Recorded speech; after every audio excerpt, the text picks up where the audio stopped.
Well, let's have a look at another request. And Kwesi said, listen, Frans, I would like to look at Mr. Price. I like the share, and I'm going to look at the weekly chart here because Kwesi is more of a long-term investor. If we look at Mr. Price's share price here, I was around close to 300 Rand, let's say in January 2018. It went all the way down to about 160 Rand, not long from here. And see, the big thing for me is this 40-week moving average. I would like to get Mr. Price above this moving average. But interesting enough, Christelle mentioned something interesting in the office the other day. She said a lot of these South African companies, let's call it South African Inc. companies, had some nice bounces from the low. And it looks like they're all a little bit reluctant now. So that's maybe something to take note of, because maybe it can pull back a little bit. So therefore, I would like to show you this line. There's the big one. This is the resistance line that keeps the downward trend intact. And what's interesting here as well is, can you see that the 40-week moving average and this resistance line is almost close to each other? It's almost, you can say, at the same place. Now, the big thing is, out of those two lines, and this is quite important, a lot of viewers sometimes ask me, and some of the traders that we train on the Aussie, they always ask me, Frans, now if you've got two lines, the one is the line of the resistance line, that's a little bit above the 40-week moving average, which one would you prefer to cross before you will enter into a position? Now, of course, a lot of the viewers know by now that I'm a conservative trader, and what I do is I will always look at the one that gives me the most confirmation. And in this case, it will be, it needs to break above the 40-week moving average, and when it breaks this resistance line, then I will get positive about the company. Now, if you look at Mr. Price here, there's something else. Let's just draw this line in, and the moment you guys see that, you will see that there is a beautiful descending channel here, and this channel has kept Mr. Price under pressure.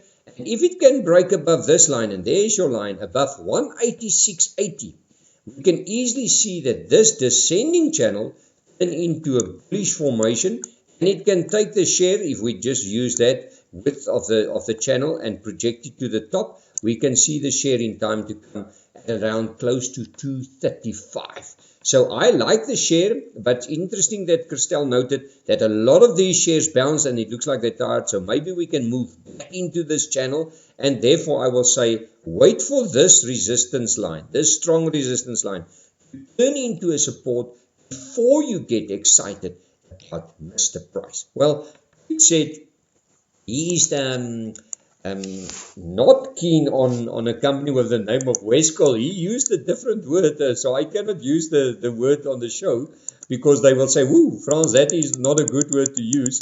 And that is Westcol. And the other thing is, we had a nice joke this week. I said that I'm looking at Bushman tekeninge. Now, Bushman tekeninge, a lot of guys will know that that's a beautiful craft if you look at it and if you know about it. But the chart is almost like Bushman tekeninge. It gives you a story. So, Piet, if I look at Westcol, the chart just tells you that it started quite nicely up at around 270. And it's slowly but surely losing momentum. And it's flirting now with a new low. In actual fact, if it goes below 118, we can actually see the share even lower. So, unfortunately, I know you used that word and you said, listen, Frans, I am at that point now.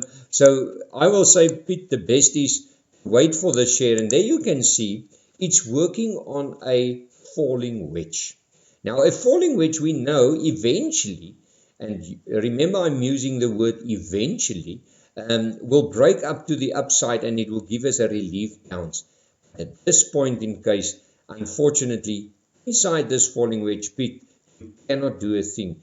You actually need to wait patiently for the share to break above this line, and this line is at 141. Look at your 40-week moving average. It's all the way to the downside, so it just shows you that the momentum is clearly to the downside. So Piet, in actual fact, I think you need to sit on your hands and don't chase it because the momentum is clearly to the downside. Let's have a look at another share. Sally, and well, this is an exchange-traded fund. Sally would like to look at new gold. She believes that the world is going to come to an end and she believes that she must get heavily invested in gold, because she said to me, if the world comes to an end, there will only be gold to do business with, and that's why you need to load up on gold. So I said to her, well, that's beautiful, but what I'm worried about is new gold is not physical gold. Remember, new gold is what we call paper gold. This exchange traded fund chases the rand gold price. So don't confuse yourself with a paper investment or a paper instrument and the physical instrument. Physical instrument with gold is maybe the Kruger Rand, so you can buy the Kruger Rand, but in this case you buy the exchange traded fund. Sally, if I look at this price, new gold had a beautiful rally from about January 2018 all the way up well above 220 Rand. Look what happens now. It's making some lower highs, and that's not good. So Sally, if you want to buy, and she actually said to me, I accumulate over the long term. So that changes the perspective a little bit, because what she does is she buys, when she's got a few rand spare, she buys the instrument, and I just helped her and I said, maybe you must look at some Kruger Rands as well if you want the physical. But she hopefully knows and understands by now. So let's have a look. The momentum is clearly to the downside. You can see the higher lows. There's the lower highs. There's the high. There's another lower high, so that's lower highs. And while it's below this resistance line, 202 Rand 90 cents, momentum is clearly to the downside. And where's our next target? This 40-week moving average. Now, Sally, I would rather wait for this 40-week moving average, because what did the chart do in the past? Look at it. It breaks above the 40-week moving average. It comes back to test it. It rallies up. It comes back to test it. It do that every time. But what's nice, look at it. There's the low. There's a higher low. There's another one. There's another one. So I think at a point, maybe in a month or two, we're going to get close to this 40-week moving average. And that will maybe be the place for you to add on to your new gold position. Because what it tells us, look, if I use this line, you will see that the momentum is still clearly to the upside.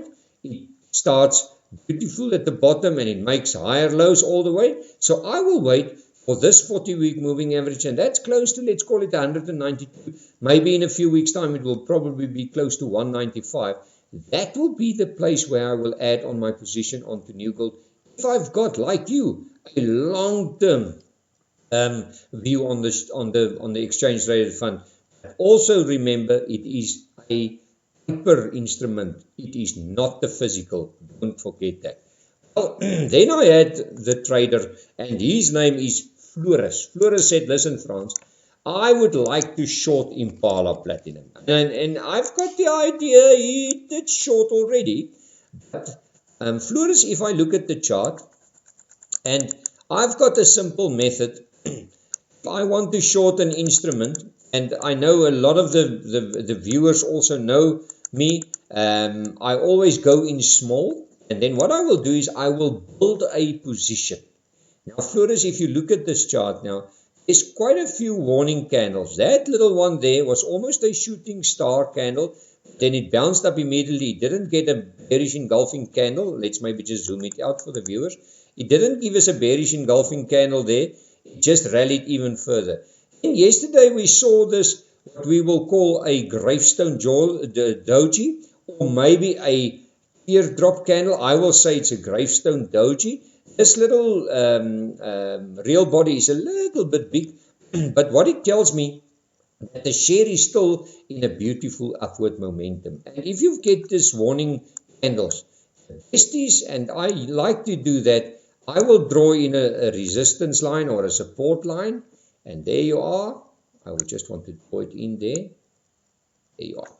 I would like to see a candle. Let's call it a negative candle, and let's call this a gravestone doji.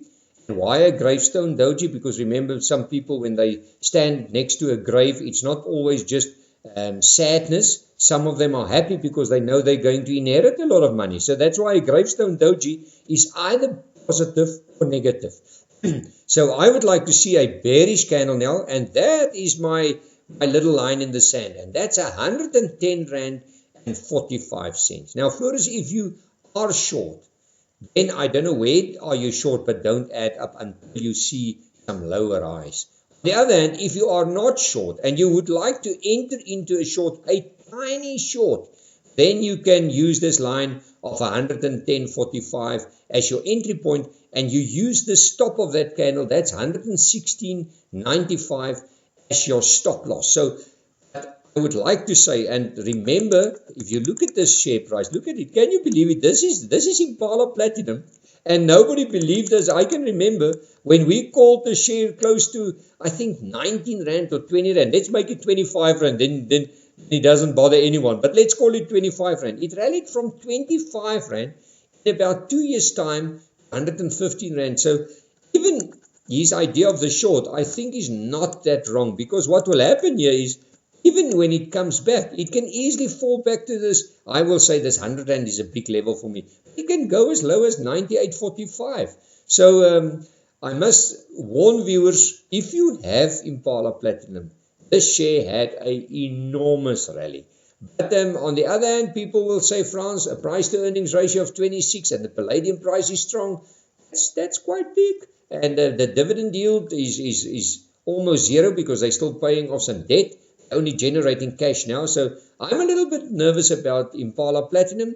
The short and the sweet of it is the share had a beautiful rally. And if you look for reversal candles, Floris, always wait for the next candle to tell you it is a confirmation. And if you do build a position, always tiny positions, add up bits and pieces, and when it comes your way, then you know you've got maybe 300 shares, but you're in the right way, and then you just hold on. Use the stop loss in this case of 116.95 to protect capital. Thank you so much. We're out of time, and we'll chat again.